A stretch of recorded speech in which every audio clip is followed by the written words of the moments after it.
Aloha, ouais. Merci de nous accorder cette petite interview pour Surf Session. Je vais commencer cette interview par une petite question basique. Pourquoi le surf, Ron? Ah bah moi ça remonte à longtemps, j'étais parti en vacances avec mes vieux et il y avait mon oncle, c'était dans la maison de mon oncle et on a été surfer une vague. Il a pris sa planche, je l'ai vu, il est revenu au rivage, il me l'a tendu et il m'a fait c'est ton tour. Et à ce moment-là, c'est assez émotionnel, c'est assez familial ton début alors. Ouais, complètement. Quand il m'a passé cette planche, ça a été vraiment un moment charnière dans ma vie et il m'a passé cette planche. Est-ce que ton oncle surfe toujours, Ron? Mon oncle surfe toujours, mais il est parti à Teahuku, à Tahiti là. C'est surf trip? Ouais, complètement, c'est un territoire de fou là-bas. Ouais, est-ce que ton oncle vient souvent te voir en contest? Il vient jamais me voir en contest parce que il cautionne pas trop ce genre de surf. Mais enfin, il m'appelle toujours pour des surf trips. Il m'a fait découvrir des trips de folie. Ok. En parlant de contest, récemment tu as été au Globe Fiji Pro et on a appris que tu avais eu des petits problèmes en demi. Tu peux nous expliquer, Ron? Ouais. Bah, en fait, à Fidji, c'est un beach break. Donc ça veut dire que les vagues se forment sur un fond de sable. Et ça fait des vagues qui cassent vachement. Et en fait, quand tu te places derrière la line-up, tu les vois pas forcément arriver. Et quand tu lances ton take-off et ton re-entry, je peux te dire que celle d'après tu la vois pas. Et c'est ça qui s'est passé. J'ai parfaitement pris une vague. T'as le second barrel qui est venu dans le tube et là j'étais perdu. J'ai failli finir sur la chorale. Et donc si j'ai bien compris, il y avait un petit problème aussi de vent. Ouais, complètement, le vent était onshore. Et d'ailleurs on a repoussé la compète à sur une autre île juste à côté. Et Globe, ça leur a posé vachement de soucis. Donc initialement le Globe Fiji Pro devait se dérouler sur la vague de Restaurant. Et donc ce que tu essaies de nous dire, c'est qu'apparemment, dû aux conditions climatiques, ça a été repoussé, ça a été changé de lieu. Ouais, bah en fait, il y avait les anciens qui avaient un petit coin secret qui nous l'avaient jamais dit. Et ils ont vu les conditions, ils ont fait ouais, venez les mecs. Enfin, ils nous ont emmenés dans un territoire mais de fou quoi. Je veux dire, spot vierge, on était en harmonie totale avec The Nature. Et c'était beau, c'était dingue. Mais je te le dis, je vais pas te dévoiler le plan. Parce que c'est toujours un peu secret. Ça reste secret. En plus, tu les verrais, les anciens, ils étaient tellement heureux de nous emmener là-bas que j'ai pas envie de casser le spot. C'est vraiment un territoire. Ok, tu as réussi à passer en finale. Tu as été opposé à Mike Fanning, qui avait placé la barre assez haute apparemment avec la 9,78. Il a su avoir de bonnes vagues. Le vent était offshore, donc ça avait tendance à creuser la vague. Il avait plutôt un bon curl. Il a réussi à enchaîner quelques tubes. Apparemment le take-off a été plutôt pas mal effectué. Il a enchaîné sur 2-3 cutbacks, un petit bottom turn, un aerial assez osé. Et il a fini par un magnifique grab air sur le pic un peu, sur la lèvre de la vague. Comment tu as su contrer ça quoi? Comment tu as su le battre? J'ai vu Mike sur la vague, en plus il a eu une série incroyable. Vraiment. On l'avait vu là-bas, il n'avait pas eu peur. Il n'a pas hésité, c'est une qualité rare dans ce moment. Et je l'ai vu là-bas et je fais qu'est-ce qu'il nous fait quoi? Malade le mec. Fou. Et je me suis dit il faut que je fasse mieux tout simplement. Donc j'ai pris ma board à deux mains quoi. Est-ce que tu as eu une petite pensée pour ton oncle à ce moment-là? Alors là, je peux te dire qu'à chaque fois que je prends la mer, mon oncle, il est avec moi quelque part là-dedans. Et donc je te dis, je prends la vague. Et il y avait les vagues étaient pourries, elles se faisaient complètement casser par le vent offshore. Tu sais, mais écrasées quoi. Mais moi justement, je me suis dit que sur ces vagues, il faut du onshore qui aime les creuses un peu. Tu comprends?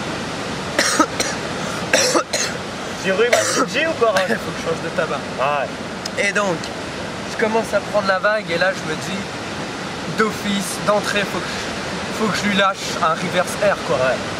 Pour en mettre plein la vue des juges qui m'aimaient pas trop dans cette période. C'est passé quoi avec les juges de Ron? La dernière finale en Sudaf à Durban. Je me suis barré, j'ai pété ma planche sur une vieille décision. Il m'avait fait passer, il y avait 10 cm de houle, il voulait que je fasse un kick. Enfin, je leur ai dit non, c'est pas possible. Et je fais ouais, j'en ai marre de la compétition, j'ai cassé ma board et enfin je leur ai laissé quoi. C'est un peu impulsif. Est-ce que ça te sert, pour les contests? Est-ce que ça t'améliore en technique? Bah en fait, moi c'est la pression qui me fait vivre. Mais pas ma pression personnelle, celle de l'eau. Celle que je sens derrière moi, derrière mes pieds, tu vois, qui me pousse. Et d'ailleurs c'est à partir de cette compétition que je me suis dit bon maintenant faut qu'on arrête quoi. Le surf freak, faut passer à autre chose. Ouais, la compétition, donc ça t'es plus trop dedans. J'ai claqué mes sponsors. Ok, t'étais sponsor par quoi? Sans faire trop de pub. Oh, je vais le dire, mais je regrette même de le dire, par Dakim, Vans, O'Neill, Quicksilver, Mada et Canal Beach récemment. Ouais. On m'a dit que tu avais des liens très forts avec Mada. Ah ouais, Mada, c'était déjà surfé avec le patron? Complètement. Bah, le patron, on était comme ça. Quoi. Ouais. Ah ouais. Mais vraiment, quoi, c'était vraiment. C'était. Vraiment. Mais lui, il a une bonne vision de la chose. Et le mec, il a tout plaqué lui aussi. Ah, il a complètement arrêté. Maintenant, Mada, c'est dirigé par une multinationale. Ouais. Le surf business, faut lâcher tout ça. Tu vois, le surf pour moi, il est là, il est pas autre part.